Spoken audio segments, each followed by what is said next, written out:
காதலை பிரிக்கிறதுக்கு நீங்கள் இதை பயன்படுத்தலாம். உங்கள் பிள்ளைய சின்ன வயசில் யாரும் தெரியாமல் நல்லவனா கெட்டவனான்னு தெரியாமல் யாரும் காதலிச்சாங்கன்னா, ஆணாக இருந்தாலும் பெண்ணாக இருந்தாலும் எல்லாருக்குமே நீங்கள் இதை தடை விட்டு காதலையும் பிரிச்சிடலாம், தவறான உறவுகளை பிரிச்சிடலாம்.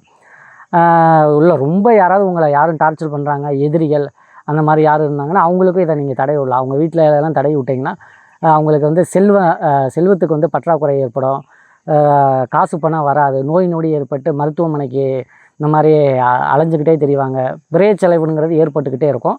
அதை மட்டும் கொஞ்சம் பார்த்து பயன்படுத்துங்க. இது வந்து ஒரு கத்தி மாதிரி, நீங்கள் தப்பாக பயன்படுத்துகிறீங்கன்னா உங்களுக்கே ஆபத்து, உங்கள் தலையிலே தடையிடக்கூடாது மறந்துட்டு, அது உங்களுக்கும் ஆபத்து, உங்களுக்கு உடல்நிலை சரியில்லாமல் மாதிரி பண்ணிவிட்றேன். இது பண்ணுறது ஒரு பாவம் தான். பாவம்னா உங்கள் மரியாதை குடும்ப சூழ்நிலைக்கு ஏற்ற மாதிரி நீங்கள் பார்த்து மானம் கப்பல் ஏறாத அளவிற்கு உங்கள் மனைவி கணவனை வந்து தவறான வழிக்கு போகாமல் கடைசி வரை உங்கள் கூட சேர்ந்து வாழ்கிறதுக்கு இது ஒரு எளிமையான ஒரு முறையில் இந்த மாதிரி நான் சொல்லிக் கொடுத்த மாதிரி இந்த மையம் செஞ்சு அவங்களுக்கு தடவுறது மூலிமா உங்களுடைய குறைகளை நீங்களே தீர்த்துக்க முடியும். இதுக்காக நீங்கள் எந்த மந்திரவாதிகிட்டையும் போய் நீங்கள் 1 லட்சம் 2 லட்சம் செலவு பண்ணி பூஜைகள் பண்ணி செய்யணும்னு அவசியமே இல்லை. இந்த மாதிரி எளிமையான முறையில் செஞ்சே நீங்கள் உங்கள் பிரச்சனையை தீர்த்துக்கலாம்.